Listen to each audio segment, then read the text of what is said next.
Assalamu alaikum, everyone. Can you hear me?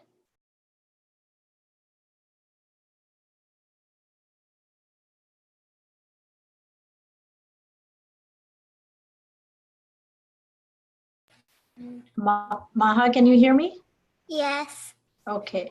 There are only 3 of you in class right now. We'll wait for a few minutes and see if other people will join. Otherwise, we'll start, okay?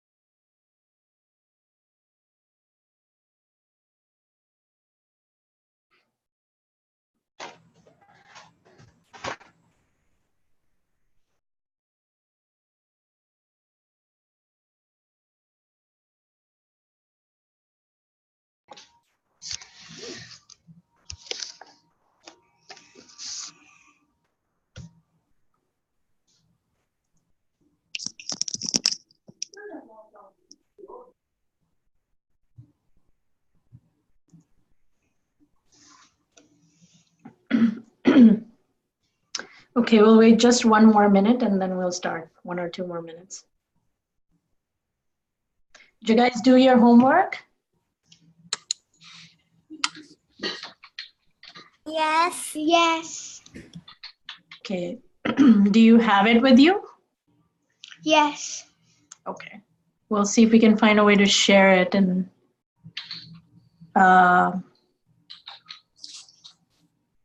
yeah.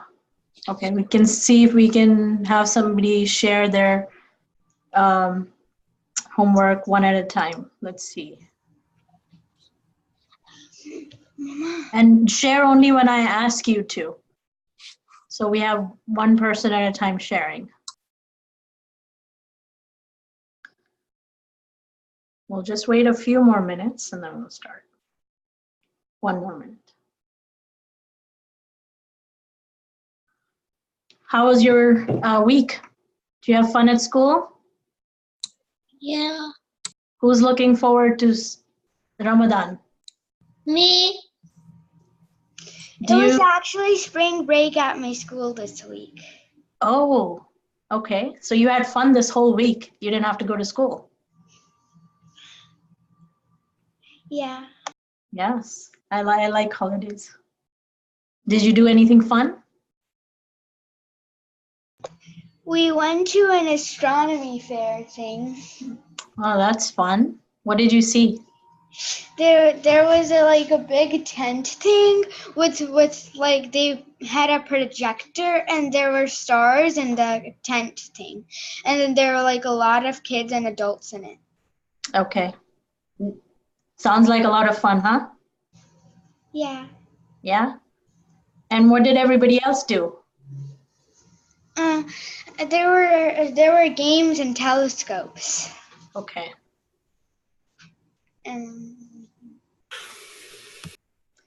So everyone else in class, what did you guys do? I went to go and do pottery. Oh, what did you make?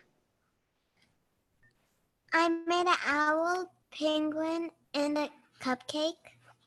Did you paint it and then they put it in the oven for you to bake it? Yes. Yes. But someday you have to share that with us and show us what you did.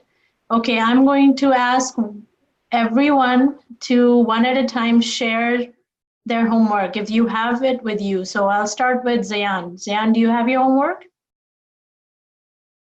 Would you like to share? I wasn't here last time. Okay, that's fine. How about Mariam?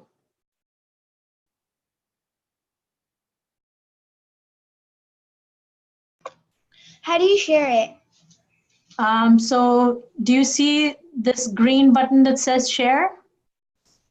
Yeah. Okay, share. If you have it with you on your computer, or what you can do is you can open your video if you want and just raise it up so we all can see it. Whatever you prefer. It's not on my computer. Okay, so would you like to show us through the video?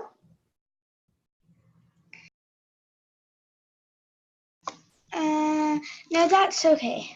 Okay, how about Mako?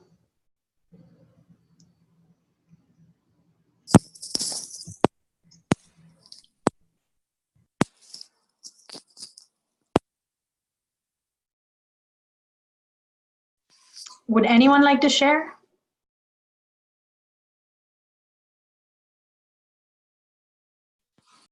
I'll share. Okay.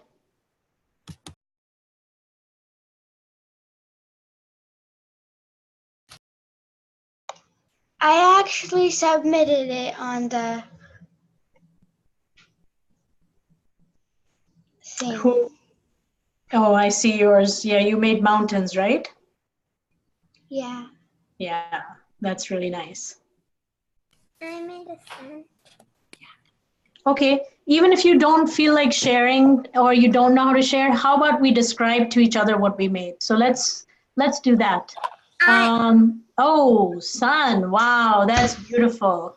Very beautiful. Thank you. Thank you. How about someone else? Would they like to share either through their video or just you can talk about it if you're not comfortable opening your video?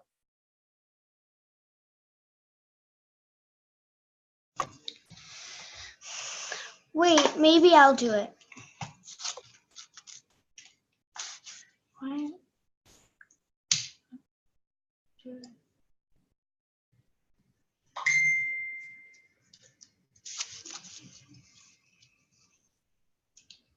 Iza, Rayan, Hania, Mako? Anyone would like to talk about what they made? Myra? I made a sunset. You made a sunset. It's beautiful. How about Iza? I forgot. You forgot what you made or you forgot to do the homework? Got to do the homework. Okay, that's fine. You can do it next time. How about Rayan? Camel. You made a camel? Mhm. That's good. Hania?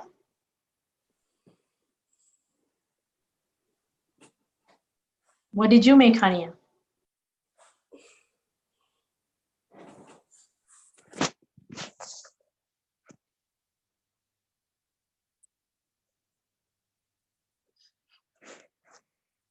Okay, Marco? I made some mountains, I think. Very good. Did I leave anybody out? And if so, can you unmute your mic and tell me what you made?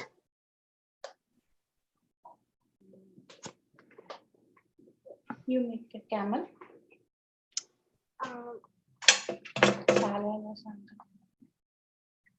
बोलो आसान कौन है अहमदिशा बोलो Okay, never mind. So we all made something, right? Last week we learned about the Allah's creations and that it can take a lot of different forms. So today we are going to learn about one specific creation, that is angels. We know not a whole lot about them, but we know somewhat some information that the Quran has given us about them. And so today we're going to talk about why should we believe in angels? So if you have any questions in the middle, like always, you can interrupt me and ask any questions. And I would ask that nobody draws on the screen while we're talking so that it doesn't distract anybody.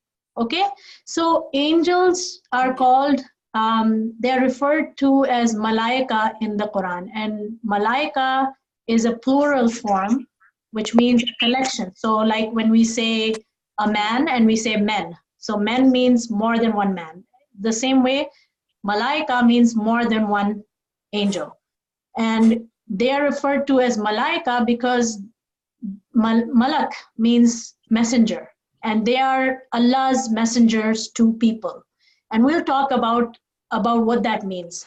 The reason why we believe in angels is one of the biggest things as a Muslim is because, we know about God and we have prophets and the prophets got the message from Allah.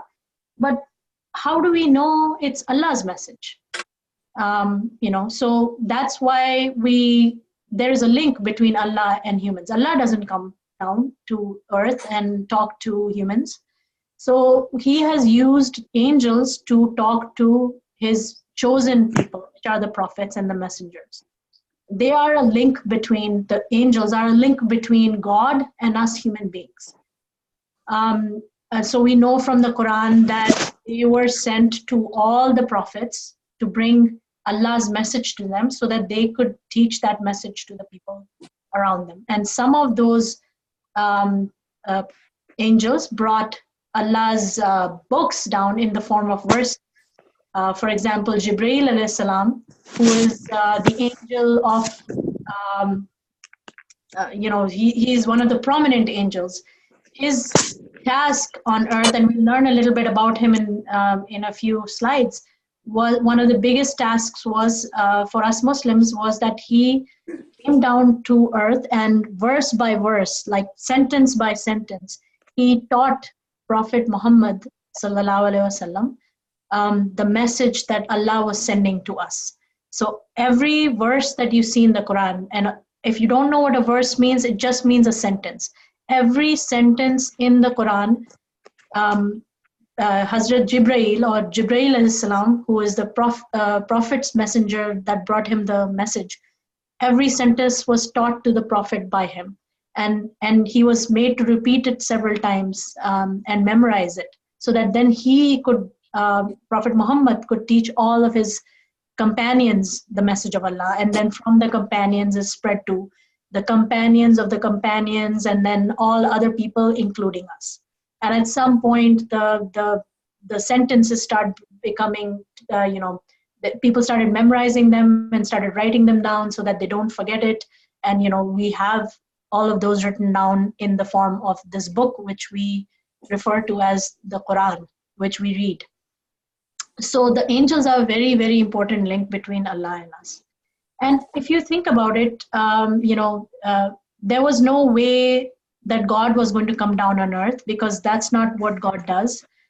So he needed some being that he had created so that he could send down not only his message, but there are other things that we will learn that angels do that are not, some of them are sort of visible to us and some of them are not. So how were they created? So Allah has created three forms of, the creations that he has made. They take three forms. One is a solid form, which means like I have a body. You can touch me and you can feel my body. You can feel your own body. So solid form, that's us. He made us from clay, from earth, and gave us life. And then, was there a question? Okay, so then the other form that he created his creation in is energy. We talked about jinns last week or the week before. Jinns are created from fire, and they, just like us, they were given free will. What does that mean? Does anyone know what free will means?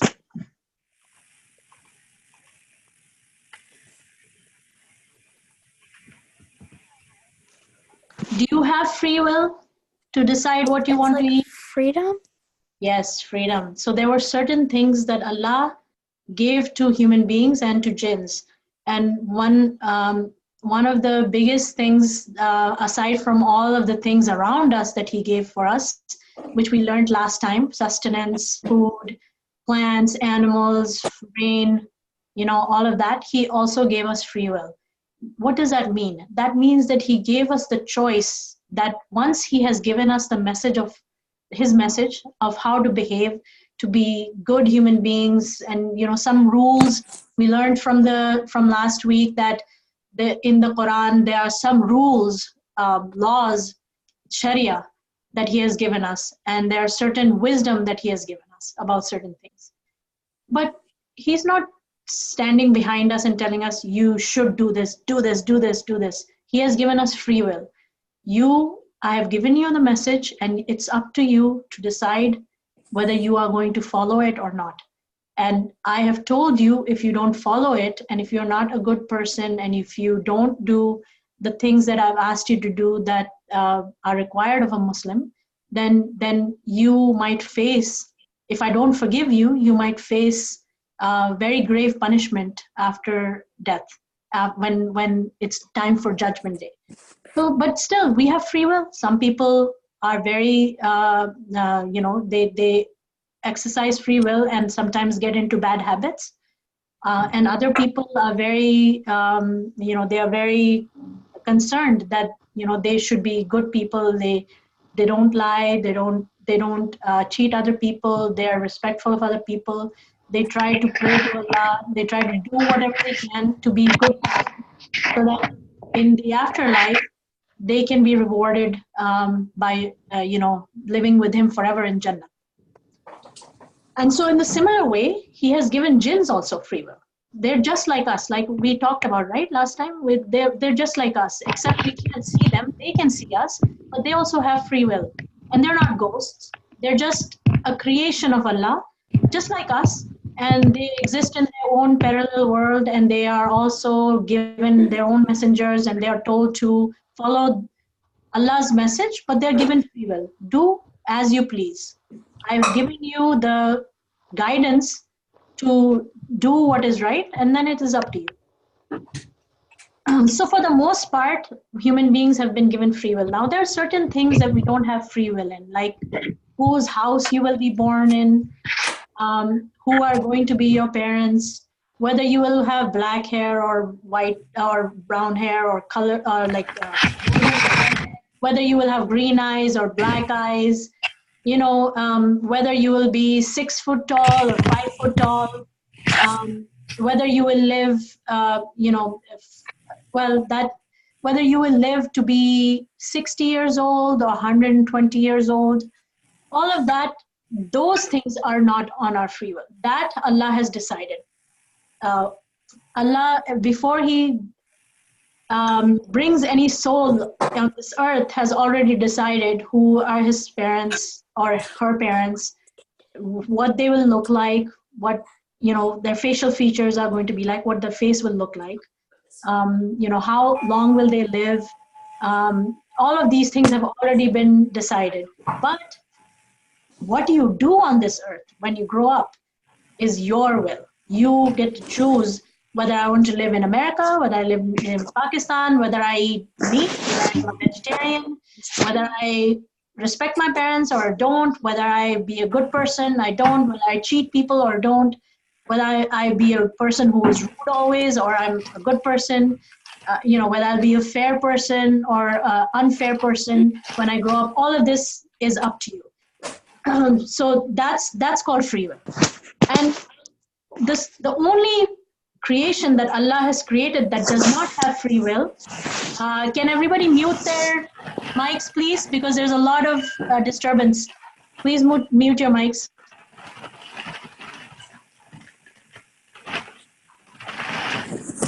Let me see whose mic is unmuted.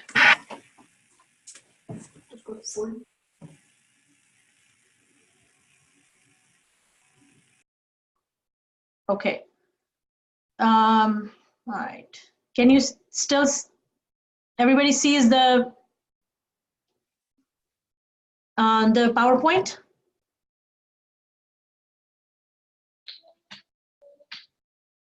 No. Uh-oh. Let's see. You see the PowerPoint now? Yes. Yeah. Okay, good. All right. So the only creation that Allah has created that don't have free will are angels. And angels are made with, Allah says, with light, as a reflection of Him. So they're made with light and they do not have free will. What is the purpose of creating them? So we said they are created because they are a link between us and Allah, right? Because Allah doesn't come to us. He sends His message through something. He needed a medium to send that message to us. They follow without any ifs or buts, without any questions. They follow the will and the guidance and the law of Allah. Allah says, do this, they don't ask or they don't think, they just do it. And that's why Allah says that they are the beings that have no free will. They were created to fulfill the responsibilities that Allah has given to them in this earth. And we'll talk about what those are. So they are a creation just like us. They're made of light. They are a link between people and Allah. And they exist close to Allah because obviously Allah gives them direct commands, right? Go do this, go do that, go down and give my message to this prophet, or go to earth and create rain and all of that stuff. So they fulfill Allah's commands to them. So Allah runs, we know from the Quran and the Hadith that Allah runs the affairs of this world through them. And we will I'll explain to you what that means. They really don't have any say in what Allah does. They just do it because their purpose of creation was not to have a free will, to test them, to take them through life, and to understand whether they would be a good person or a bad person so that they can be judged.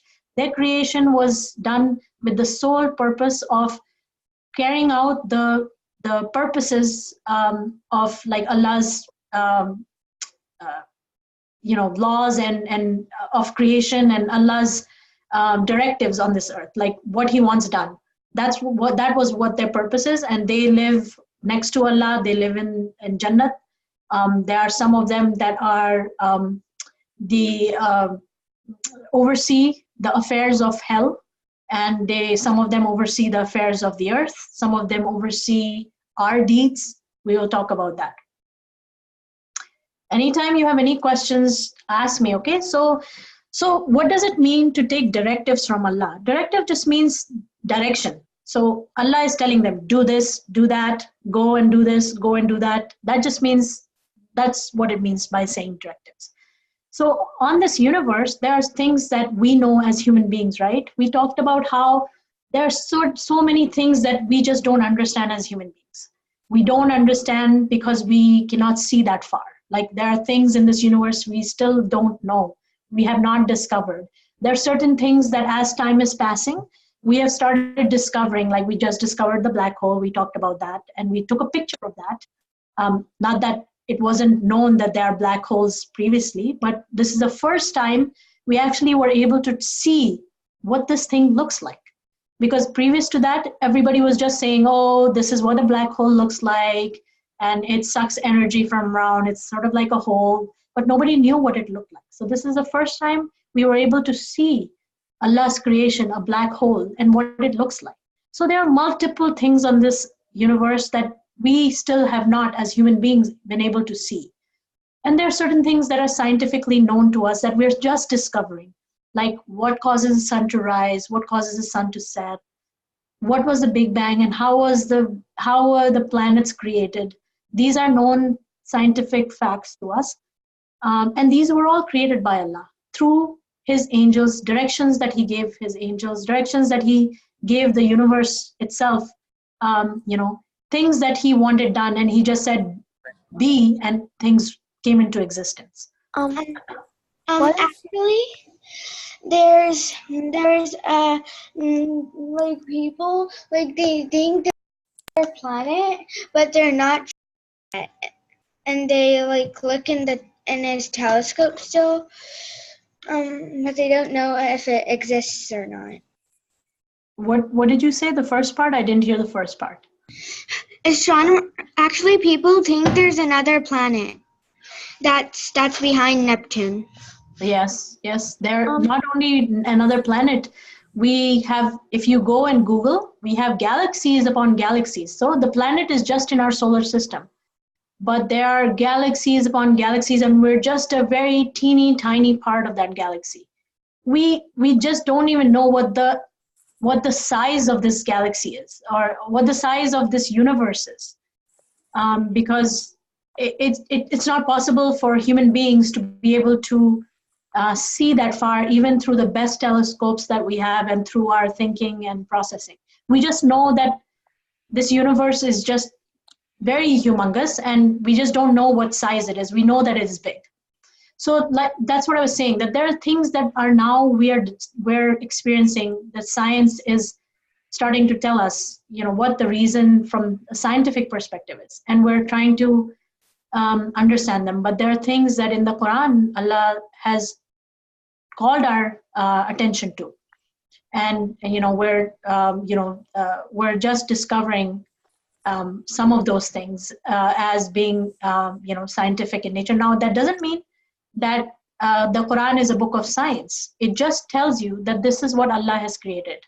And it's up to the intelligence of the human race that Allah has given the ability to think, create, be creative, be good in their studies, become scientists and astronomers and mathematicians, to be able to discover this. But there are so many things that we have not discovered. So there are things, yet they're not known to us, right? How does this universe function? What are the laws of all of the things in this universe? And what is Jannat? What does it look like? What is hell? What does it look like? Where does God live? There are things that are not known to us. And we have to believe that and someday when we are close to Allah, that we will know what that looks like, because Allah has promised us in his book and through his messengers that all of us that are good, and all of us that continue to worship him, all of us that continue to be good people and apologize for things that we don't do that are good, he will forgive us, and ultimately he wants to take us and be with him in Jannah. And he describes Jannah, and it's undescribable, because I explained to you a few weeks ago that he can only use words in the Quran that are known to us, because otherwise it would be unthinkable for us, like how to think about this concept that is called Jannah, right? So he uses the words like trees, rivers, milk, honey, and he uses these words to describe things that we are familiar with. but there's so many things that we're not familiar with, and he cannot tell us. He just says that there's nothing like that you have ever experienced. There's nothing, nothing that we have on earth that is close to the experience that somebody would have in Jannah. It's just a very beautiful place where everybody will have a very good life, and anything that they want will be given to them. I have a question. Sure. What's Big Bang? So the Big Bang, I'll just go into it briefly, but you can look online. Big Bang is the scientific theory of how the planets were formed. So there was a big bang in the universe, in our galaxy, or in the universe, and there was a matter, solid matter, and then it started moving away from each other and started creating different galaxies, and the Milky Way is one portion of that galaxy, and then how the planets and everything were formed. So look it up online and have your parents help you to understand what it is.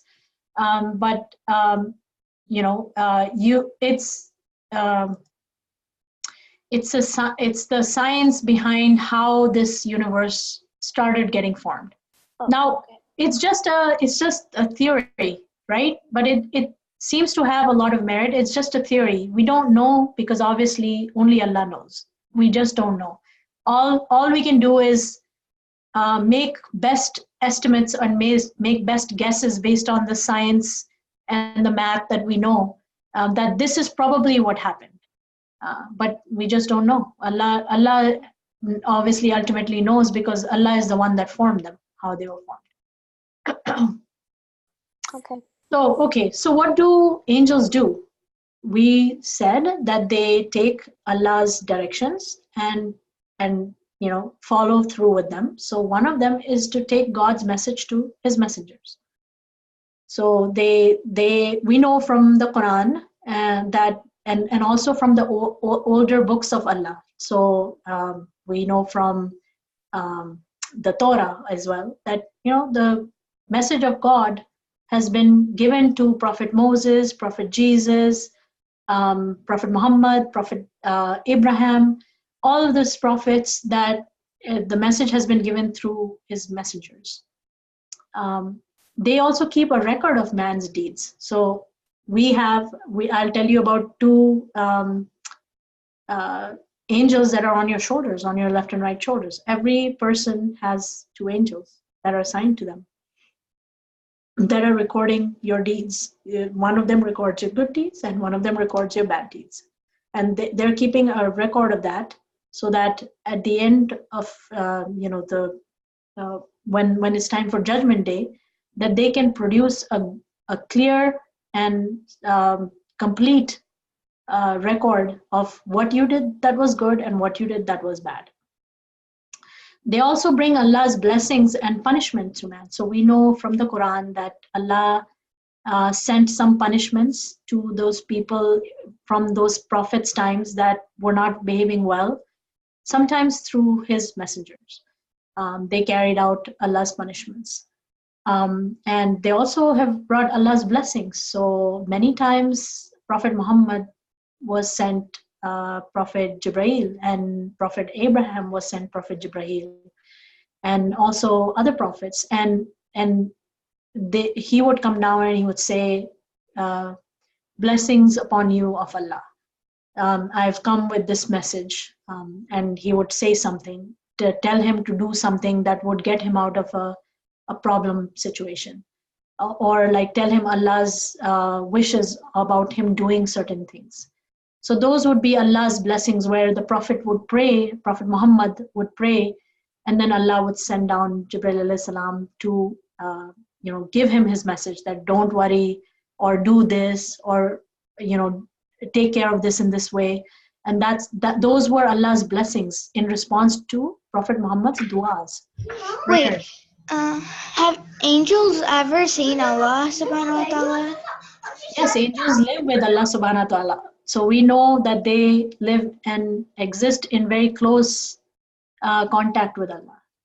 So it is our belief that they probably have seen Allah, because they are with Allah. Now, what form Allah takes, we don't know that as human beings. We don't know how Allah looks. That we have not been given that information. So also, let's go back to what do the angels do? They pray to Allah because they were created to fulfill the,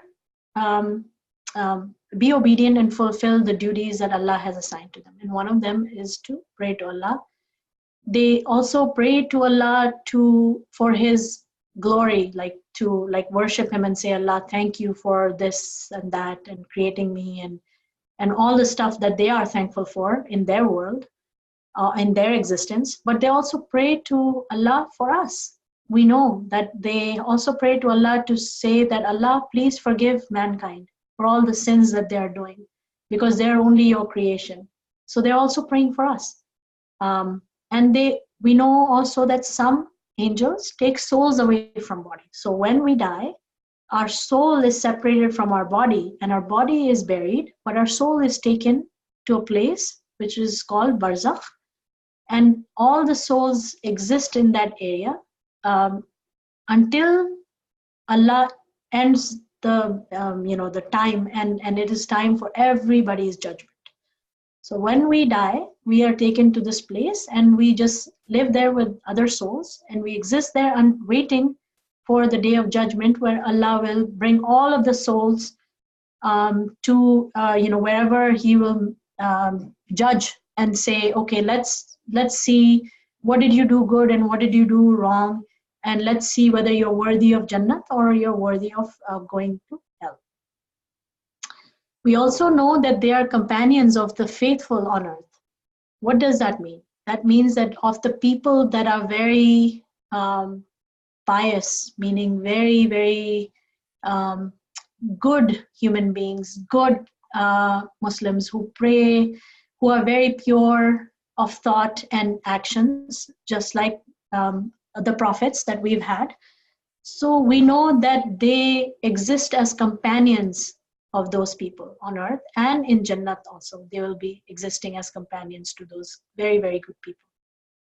We know that some angels will carry the throne of Allah. There are certain angels that are responsible for that. So we don't know what this means. We don't know if throne in the Quran means the throne that we know of, which is where the king sits, it's a chair. We don't know what this means. Allah has used certain words in the Quran that are kind of, that will give us kind of an answer to what He means, but what that looks like, we don't know. So don't be confused by what I'm saying. What I mean is that the words that are used in the Quran can only be the words that we are familiar with. If He used some other word than throne, we would not know what that means. We know what throne means, so we can kind of guess what He means by that. But does it really look like the throne of these kings and all those things that we see in pictures? No, we don't know that. We don't know what that form is. We just know that there Allah, these angels will carry the throne of Allah. Then there are angels that are in charge of hell, like I said, and they run the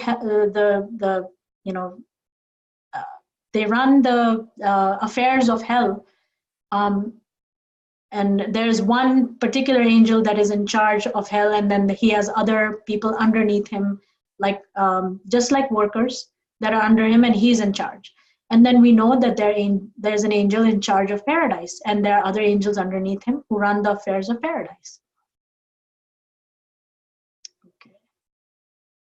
So let's talk about who the main angels are that we know of. There are obviously many, many angels, obviously, that run the affairs of Allah, right?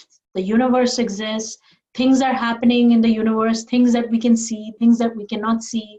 There's rain, thunder, other things that are happening on this planet that we can see. Well, how is all of this happening? By the will of Allah, and sometimes through His prophets. Through His angels. And there are things that we cannot see that are happening in the universe, or that are happening, say, for example, like on our shoulders. We cannot see those angels, but they're happening. So all of these things are happening because of a will of Allah, and Allah has these certain angels that He has discussed in the Quran or in the Hadith through our Prophet Muhammad, and some of them through other books we find that tell us like who are these angels and what is their task. So one of them, the biggest angel that we refer to, is the angel of revelation. What does revelation mean?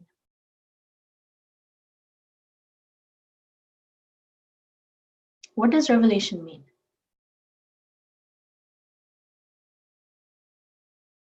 Revelation means opening something to someone, right? So I revealed to you, meaning I opened this to you.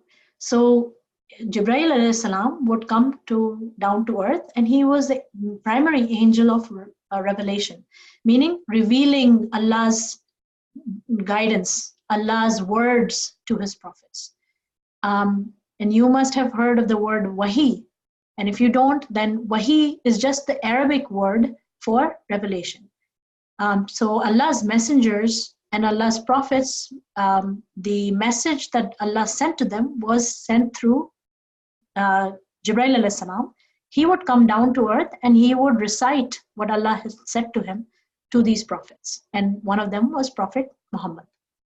And so he was called, and he is called, the angel of revelation, because any message that Allah sent down to his prophets was through angel Jibreel. He came to all prophets, we know. All the prophets that were prophets of Allah, where Allah has given them some either message or He has given them guidance. So remember, there are two types of prophets: messenger and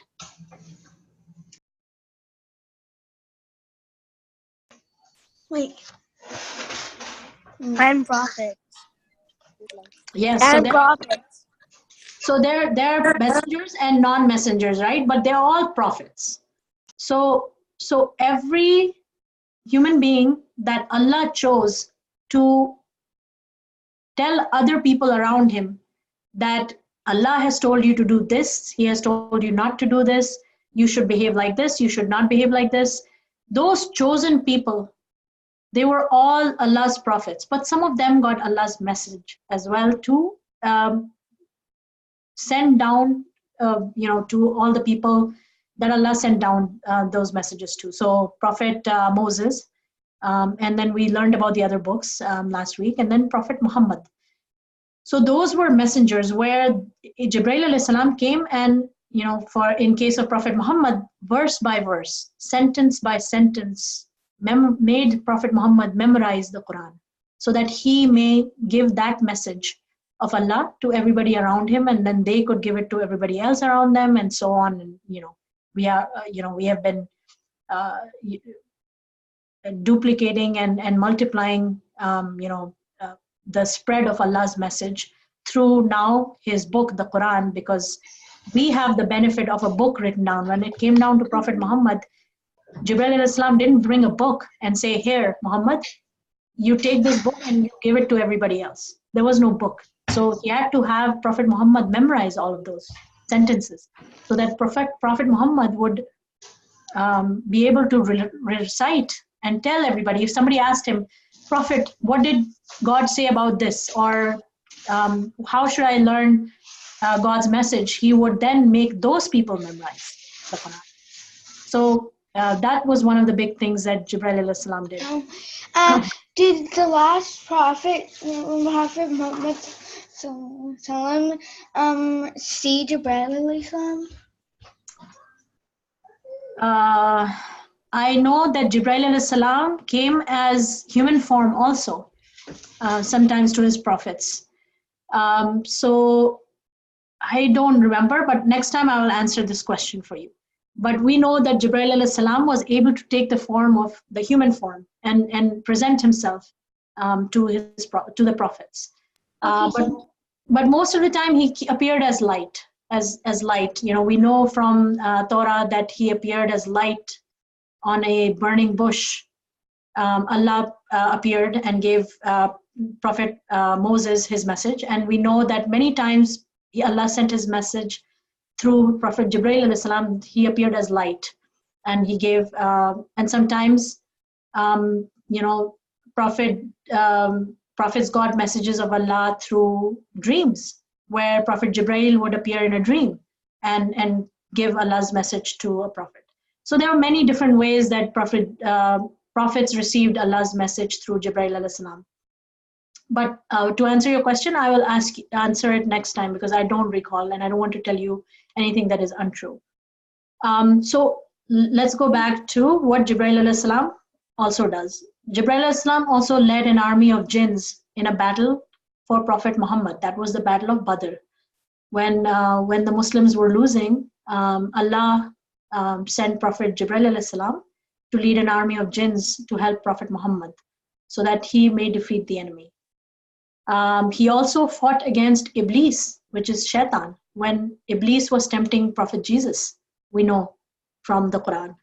And also he descends on earth to bring blessings from Allah. Remember, I told you what blessings mean. So he came down to Prophet Moses, Prophet Abraham, Prophet Jesus, Prophet Muhammad, and many others. And he would start his message by saying, blessings from God to you. And then he would reveal what those blessings were. And those were responses to those prophets' du'as.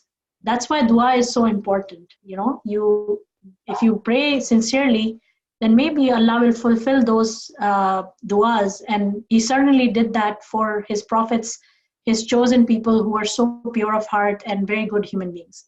They would pray for both themselves as well as the people around them, so that they could follow Allah's message properly. Okay. So Mikael alayhi salam is the angel of mercy. We know that he provides nourishment to our bodies. So that doesn't mean that he puts food down in front of us. We know that he is responsible for health and nourishment of the body. He's also responsible for carrying out the laws of nature, he and people under him. So like, rain and thunder and other natural phenomena that happen on the earth, he carries them out when Allah wills it. That there should be thunderstorm, there should be rain, there should be snow, all of that stuff. He is responsible for carrying that out. Or like cyclones and all that stuff, he is responsible for carrying those out. There's the angel of death, Israel alayhi salam. We know that angels under him have helped him and help Allah by helping the soul part from the body when we die. And they carry that soul to Barzakh. And they will also carry from Barzakh when the souls are lifted to for the day of judgment. Once the soul is given either Jannat or Dozakh for, after the judgment has been completed, they will carry those souls to either Jannat or Dozakh, which is hell. And we know from, again, from the Quran and from Hadith and various other sources that Israfil alayhi salam is the angel of doom. What that means is that he is the angel that will signal for Qiyamah to come. And what we know from sources in the Quran is that when, and the Hadith, is that when the Qiyamah will come, one of the biggest signs of Qiyamah, there are many other signs, but one of the biggest signs of Qiyamah where the time will end and stop, and every soul will just lay down wherever they are and go to and sleep, like or pass away, and it'll be the day of judgment. He will blow a horn, and that will signal the end of life. Now, I don't want you to be scared about all of this, because remember that this life is temporary. Allah has made this life to always to choose who amongst him are worthy, amongst us are worthy to live with him forever. So there's nothing to be scared about death. It's a natural phenomena, just as we are born, that the same way we die. It's kind of sad for us when our family, there's death in the family, but we have to always remember that they are going to a better place because they are probably closer to Allah and being worthy of paradise than we are on earth. We still have to complete our time on earth, and we have to wait till for like us to get to a point where we will pass away and then go to barzakh, and then we'll have our deeds on the day of judgment, our deeds judged. So death is nothing to be scared about, nothing to worry about. It's just natural, just like life is, so is death. And so Israfil as salam will blow his horn, and that will just mean that it's time for Qiyamah, and it's time for Allah to say, okay, now I'll look at all the souls that are in barzakh and all the souls that were existing on the earth at that time that were taken away and brought to barzakh. I will look at all the deeds of all of those, and now it's time for me to decide who should I take with me forever to live in Jannat, and who should I, who didn't do a very good job of being a good human being, and was trouble to other people, was just, a mess on earth. Like he was not, or she was not a good person, and killed people for no reason, did bad things, bad deeds that a good person doesn't do, and is worthy of dozakh. Wait, where's Barzakh? Barzakh, it's a go between. It's an in between space. We don't know exactly where it exists, but we know that Barzakh is a space just like Earth that Allah has created, where all the souls go and are just kind of waiting over there till the time that time ends, and Allah says, okay, now let's see who is worthy of living with me forever. So that's the space called Barzakh. And obviously the space that we live in right now, where we have a body and we have a soul inside us, but we have an outside solid body, that's called Earth. And then the space that we will live in forever and ever, if we are worthy and are good human beings, is called Jannah. So we only know that it exists. We don't know exactly where it exists. Okay, so we talked about the recorder of deeds, right? There's one on your left shoulder and one on your right shoulder, and they look at everything that you're doing and they record your deeds. Here's what Farheen did that was good today, and here's what Farheen did that was not very good, and she was mean to somebody, she didn't do a good job in this and all that stuff. And they when they're writing good and bad, they are determining good and bad based on what Allah's guidance is to them, what Allah has already given as guidance to us. So it's not that they are writing down anything that we don't know is bad. Like, so Allah has already told us, and Allah has told our parents to teach us good things. And He's given us His book so we can know what is good and bad. And also He has given us this inner sense to know when we're being mean, to know when we're making somebody unhappy through our face, through our words, through sounds that we make. We know when we're being rude. We know when we're not doing a good thing, and we're like, cheating somebody. We know that. So nobody has to tell us that, you're being bad right now. We already inside, we know, because Allah has created us to have this sense of good and bad inside us. But also, He also tells us the things that we may not internally know that are good or bad. Like I told you the example, how do we distribute our wealth when we're older between our children? Or, there are other things also that He tells us, like how do we behave between husband and wife? And, what are the rights and responsibilities of husbands and wives? Or like, what's the responsibility of that we have towards our parents? So there are things that, maybe we may not exactly understand all of the duties and responsibilities, and He's kind of given us a guidance of, here's what I would like you to do.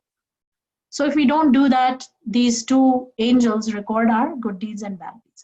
And on the day of judgment, they will present those good deeds and bad deeds so that humans, because we have a tendency to lie.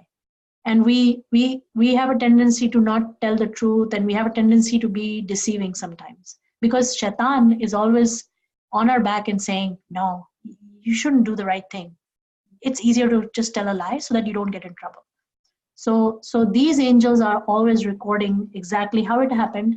And so on the day of judgment, they will present our deeds to Allah. Also because we don't have a lot of memory. We can't remember what happened to us since we were children and till the age of 60 or 70 or 80 when we die. It's a long time.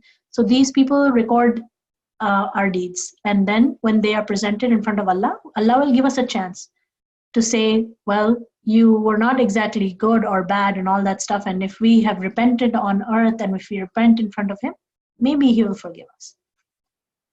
Okay, so then we also have angels that protect us and keep people from death. So like when we are sick, I was very sick 2 weeks ago where I had the flu and I also had strep throat and I felt very, very sick and I had 103, 104 fever.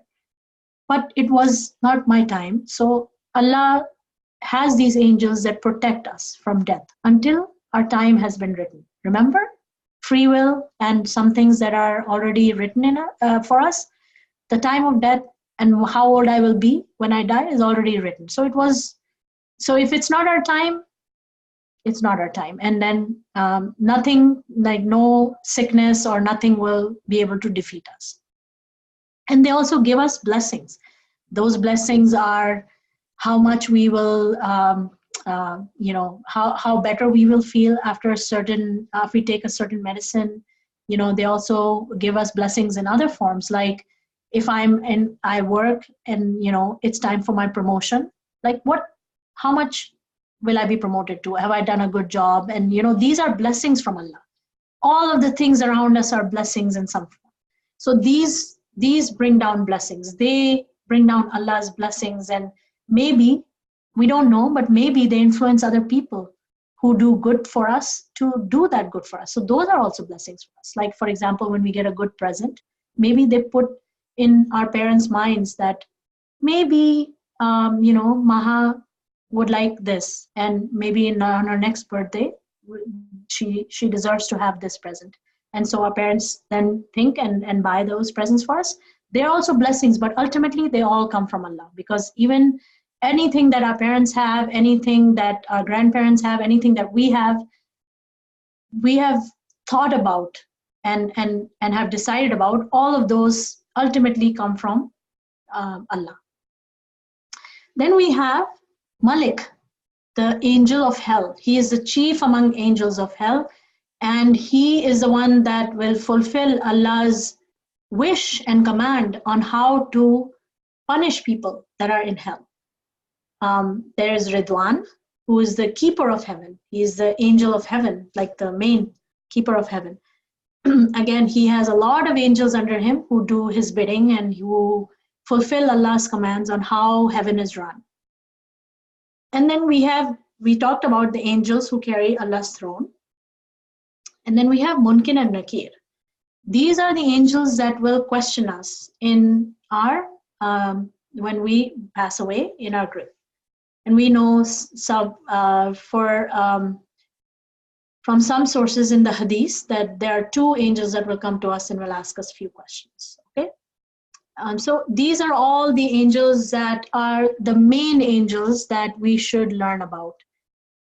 And primary among them are the 4 angels, which are Jibreel alayhi salam, who is the angel of revelation, Mikael alayhi salam, who is the angel of mercy, Israel alayhi salam, the angel of death, and Israfil alayhi salam, the angel of doom.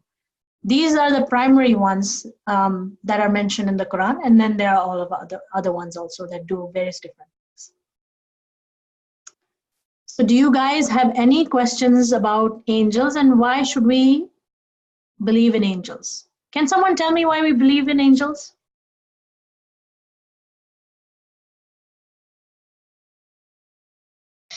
Because they're Allah's creations.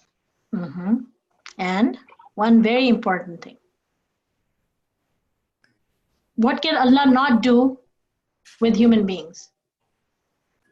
Or what does he not do? He chooses not to. Does he come down on earth and speak to us? Allah's creation नहीं, Allah का creation है. Does he come down on earth and speak to us?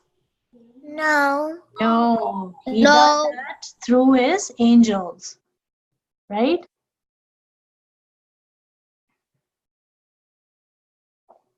Any other questions?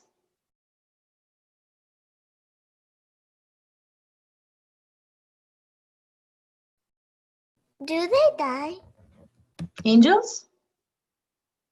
Yes. They live, we know that they live with Allah. If Allah wills them death, then they will die.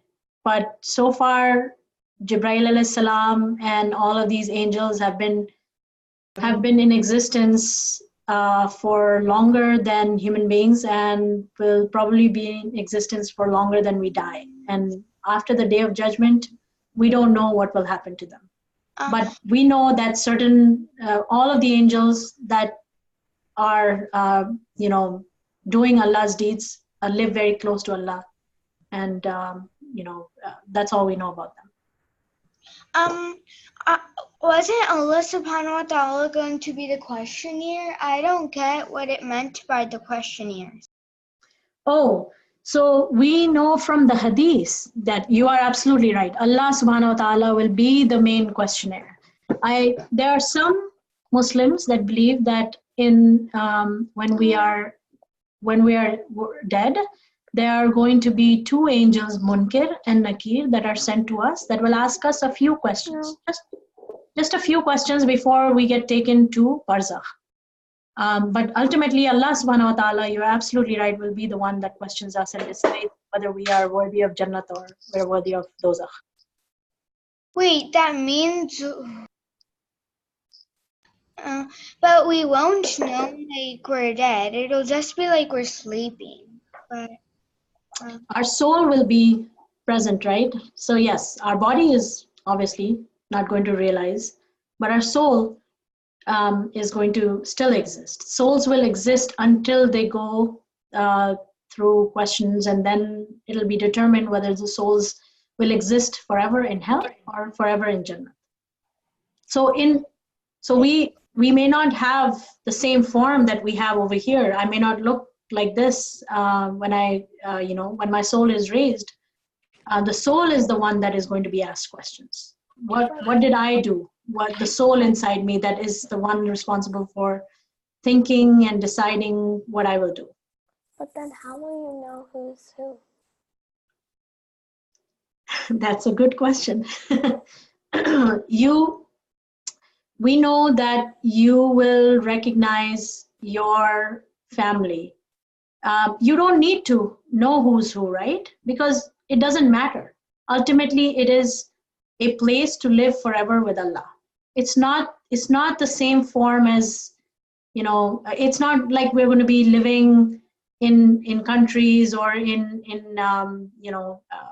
communities just like we have on earth. There may be communities in Jannat, we just don't know. But the primary purpose of being presented in front of Allah is to have Him ask us questions so that He may decide, all right, I am going to send you to Jannat and send you to hell. And who knows, sometimes somebody in our family might be worthy of Jannat and other people might be worthy of hell. So it's not about families. Up there, it's about yourself and how you decided how to do things in your life. There are certain things that your parents will be questioned about. That did they teach you the right things? Did you know the right things through them? Did they fulfill their obligations and their duties as parents to teach you? But ultimately, you are the one who's going to be responsible for being good or bad. Your parents are not going to, if they teach you everything, they teach you how to be good people, and you still do the wrong thing, then they are not going to be the one that's questioned. So every soul will be answerable for himself or herself. Okay? I have two questions. Okay. Will all teens go in heaven, but will some go in hell too? So we know from the Quran that there are certain people that Allah has already given hell. and there are very few of those. Like, for example, Pharaoh. And we learn about him when we learn about Prophet Moses' story. So the Pharaoh was a very evil person and did a lot of things to trouble Prophet Moses, and he was a very bad person. So in the Quran, he is one of the few people that is mentioned that has already been given hell, and there will be no questioning of him. He will not appear in front of Allah and go through these questions that we will. He has already been given hell. And he exists in hell as we speak. But then there are certain people like the prophets who we know will be given Jannah because they were pure of heart. They were, chosen, Allah's chosen people. They didn't do anything wrong. And then there are most of the people are like us. We are doing some things that are good and some things that are bad. We're not all good like the prophets, and we're not all bad like Pharaoh. So for those people, it's necessary to decide, well, let's look at your deeds. Are more of your deeds good than bad? And that's what Allah has said is going to happen on the Day of Judgment. And my second one was, will we see jinn on the Day of Judgment? Jinn? I don't know the answer to that. I know we will see a lot of people, but I don't know if we will see jinn on the Day of Judgment. What if you have the same amount of good deeds and bad deeds? It's the same amount? Well, when Allah is very merciful, right? So Allah has said that if you continue to say, I'm really sorry, you realize that you're sorry for some things that you know you have done wrong, then on the Day of Judgment or even before them, He has the ability to forgive you. Even on the Day of Judgment, we don't know what is going to happen to people. Allah may like one thing about what you did as opposed to all the other things that you did bad, and He might give you Jannah. We just don't know. We know that He is all merciful and He wants us to live in Jannah with Him. So He is going to be looking over our good deeds and bad deeds and anything that we are very sorry for and we repent, He will forgive us, and hopefully we will all go to Jannah. Okay, thank you. Thank you. All right, any other questions? We'll follow up next time because it's 12:07. So remember, write down your questions, and you may ask your parents to send them to me in the WhatsApp group that we have, or just write them down and next time I'll answer them, okay? And I do remember that one question that somebody asked, and I will answer that next time, okay? I have a question.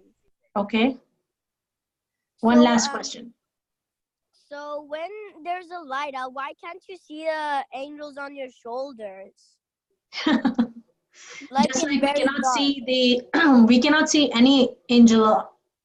They may be in existence carrying out Allah's wishes. We cannot see the jinn, which is another creation. But they're made out of light, right? Yes, they're made out of light, but Allah decides whether He will make them visible to us or not. Allah decides how much, how much we can see and whether we need to see that or not. So maybe we would have gotten scared if we saw two angels sitting on our shoulders. Maybe that's why Allah doesn't show them to us. We don't know. Maybe we would, what is going on? Like, why are two people following me or like on my shoulders? Maybe we would get scared. That's why Allah didn't do that. We don't know. I'm just guessing. So there's no reason for us to see what is happening and see the book of deeds being filled. It would sort of interfere. If you logically think about it, it would sort of interfere with our lives. So we don't need to know that. They're just doing their silent duties that Allah has given to them, and that's that. We don't know the answer. All I said right now was just guess. Okay, thank you. You're welcome. Okay. All right. Assalamu alaikum, everyone. Assalamu alaikum. Walaikum salam. Okay.